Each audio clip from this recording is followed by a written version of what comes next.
Hello Gemini, welcome to your November reading. So the way this works is I've pulled a overall card for the energy for the week and then it's clarified by two further. So in the first week of November, your overall energy card is intuition. I will be reading from the book to clarify this and just give you a few insights of some stuff that pops into my head as we go along. So intuition, your keywords are intuition, signs, patterns, synchronicity, trust, mystery, and magic. Your key phrases are: intuition is your sixth sense, the voice of your unconscious mind, heed your intuitive feelings, intuitive skills born of practice, pick the option that feels right, strengthen your intuition, tap into your other senses, make your best guess, be both intuitive and rational, watch and observe, intuition or bad past experiences, seek a second opinion.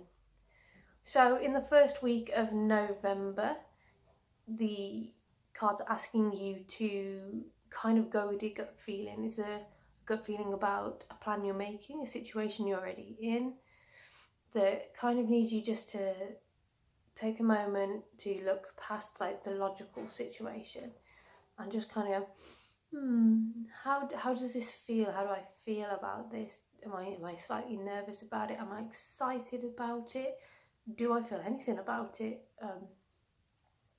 And as you go through that first week, keep checking in with your gut feeling as to what direction to move in.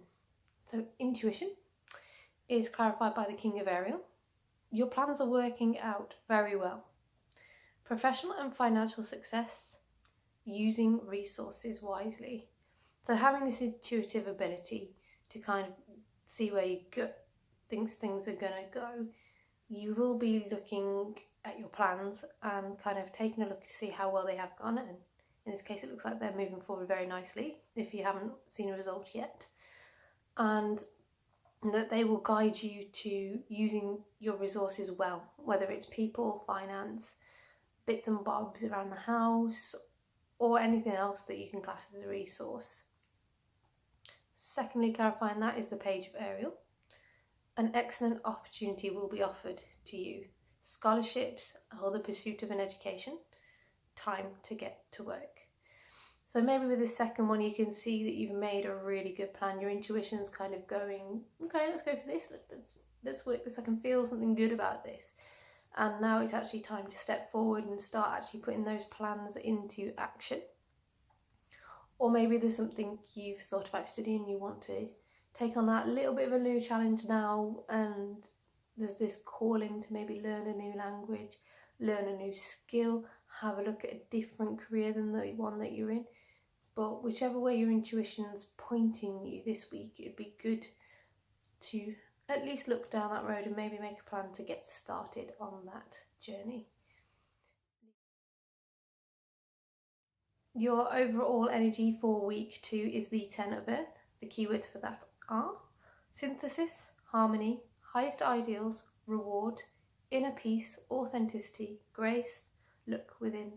Your key phrases: a time of reward, everything is coming together, move through life with surety, understanding your place and purpose, do not be daunted by change, strength gained from experience, why do you feel lack, dissatisfaction or discomfort.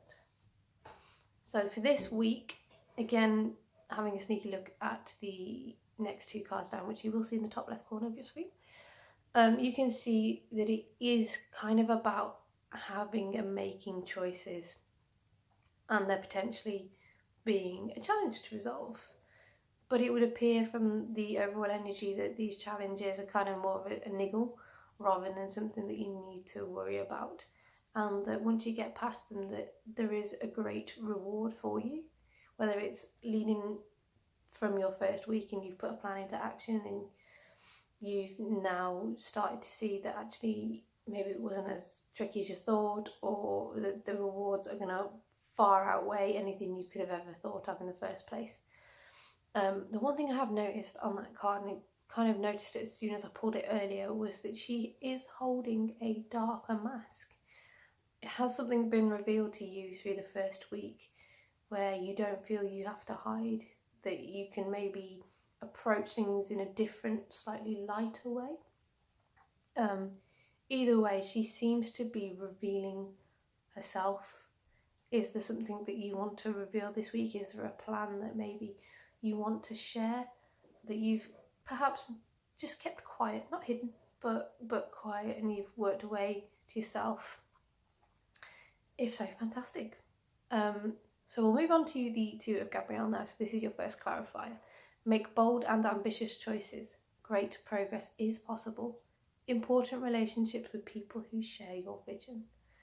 So again, this could be as part of that reveal. You know, are you going to reveal this wonderful idea, plan that you've had to people around you who can help you, who can offer you good advice, who can show you where you can get resources from that may even be free or cost very little, or just point you in a general direction where you thought you weren't quite heading and you couldn't quite see it, and it just kind of happens to help you put that piece into place. That's further clarified by the Five of Gabrielle. A challenge you can resolve. Withdraw from the drama of others. Have patience with yourself and those around you. So when you initially reveal a plan, you can be met with some resistance. Some people can go, oh, what are you doing now? What's that about? That's not like you. What's going on? Don't worry about any of that. If you followed your intuition like you were in the first week, these are just the little kind of tests the universe do just to see if you mean it. You know, you've asked maybe for a change to put something greater into your life financially, for your relationships, or just following a passion of yours. And this is just one of those moments where the universe goes, you sure? You're sure you want to do this change? The overall energy of the week kind of suggests, yes, you do want to do this change, but still listen to your intuition. You know, if it takes a couple of days maybe to bring out this plan to everybody, that's fine. You know, it's not always easy bearing a plan like that. It makes you feel vulnerable, and it's fine to have those moments where I'm going to do it now, I'm going to do it, I'm not going to do it now. But slowly and surely you will build up the courage to put it out there. So well done. Moving on. So week 3's overall energy is the Crone.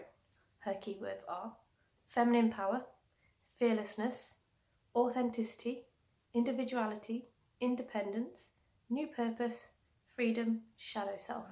Her key phrases: a woman who understands her true nature, be aware of your choices, be unafraid to walk your path alone, a life of your own design, untapped power and potential, a fertile and productive future, a childless state, be unbowed and unapologetic, respect and cherish your elders, a direct and forthright approach, do what's necessary, not what's expected, it's time to be fierce and fight back. So coming out of the second week saying that you've met this challenge, like I was saying, that maybe somebody out there's not 100% supportive of you, just go for it. You will find the people who will support you, undoubtedly. It may not be a smooth road to find them. It may not just turn the corner and be like, hi, great idea, let's go. But this is your life. And even though the Crone in this is a woman, don't assign the genders to it, male or female. Just embody her energy, the energy of being unafraid to walk your path alone, being aware of the choices you make. For example, is there one choice you can make every day that will put something into your future?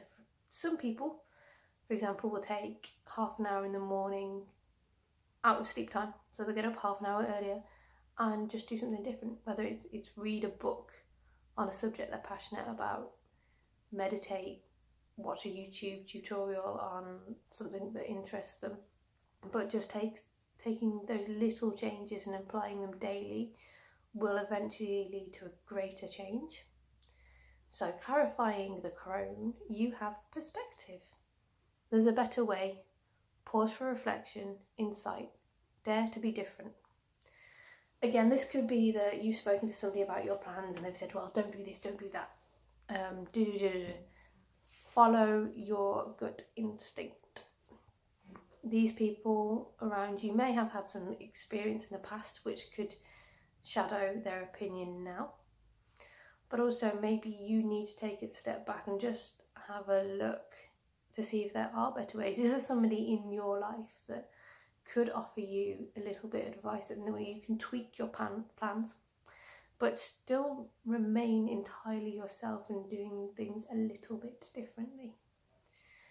So the perspective is clarified by the 5 of Ariel. You needn't go through your current challenges alone. Help is nearby. Negative thoughts create self-fulfilling prophecies. So again, there are people around you that will help you. Maybe not necessarily the people you think. You don't have to do this alone. You can, of course, whatever your instinct's pushing you towards at the time. But if you are going to walk that path alone, do keep at least half an eye open for people out there that can help you and are willing to help you, even if it's just listen to you for a little while. So your week 4 energy is the 5 of Air, and the keywords for those are illusion, reality, separation, self-sabotage, self-deception, criticism, conditioning, healing. The key phrases: a conflict between reality and belief, a time for honesty, let go of illusions and pretense, face a painful reality, you are not alone, advice and constructive criticism are not personal attack, drop the mask, reveal your true self, forgive others for wearing their mask. So again, this kind of speaks to being aware of choices, being aware of the people around you, being independent, but also taking the time to look at others and see if their advice is valid. And people may give you some constructive criticism, but please don't take that to heart. They're just trying to help you. Some people will criticize and criticize and criticize and criticize to wear you down, only because they don't know how to realize their own dreams. So this is where you're going to have to use your discretion and a little bit of that willpower to no, I'm just going to keep going. I appreciate your time and energy, but this is for me, so I'm going to do it this way. Maybe there is somebody in your life that has been wearing a mask and has maybe acted all happy for you for the first 3 weeks, and then now is coming in with that slight are you sure? I don't think this is going to work, or you're doing this a bit wrong, or wouldn't you be better off doing it this way? Or have you been hiding behind a mask, kind of not letting out the fact that this is a big change for you and you might need some time to adjust? Either way, you're okay to let things down. You don't have to be yeah, this is amazing, check out this all the time. You can have those quieter moments and just go, can I talk? Is that okay? Can I share this with you? So be open to your own mask being dropped and someone else's, for the good, ultimately for the good. So that's clarified by the Knight of Michael. Time to move quickly, choose logic over emotions, sudden changes. So once this mask has been dropped, maybe something does come into play, whether you've received some criticism that is constructive, or you've realised that somebody isn't on your team, isn't actually helping you with your plans, and that you need to choose the logical option rather than the kind of the emotional. Let's say it's a friend, for example, and you thought of a business idea, but they seem to be really negative and kind of holding the whole situation back rather than being of a great input. You may have to speak to this person and say, look, I need you to step back so I can move this forward in this way. So be aware of that, and obviously that would bring with it some sudden changes to both the situation and potentially that personal relationship that you have. However, good friends will understand once explained that it was absolutely nothing personal and it's just a business choice or a planned choice. It's then clarified further by the 2 of Ariel. It's important to have balance, working multiple jobs or projects at once, making work fun. Obviously, if this is some sort of setup that you're planning and you're just going through now, then you will be juggling multiple things at the same time, whether it's work, family, friends, relationships, dreams. Just be aware that you will need to keep balance between all of them. Otherwise, you are going to find that you are going to have these sudden changes, and it might even sideswipe you, like your partner, your spouse, your friends, your family go, well, where have you been? You haven't been here. All this has been going on and you've just been lost in this world of yours doing whatever it is you're doing. Don't take it to heart. Just try and re-establish a balance if you have been focusing on one area in particular. So that was your November reading. I hope it was helpful and I hope to see you in December. Thanks.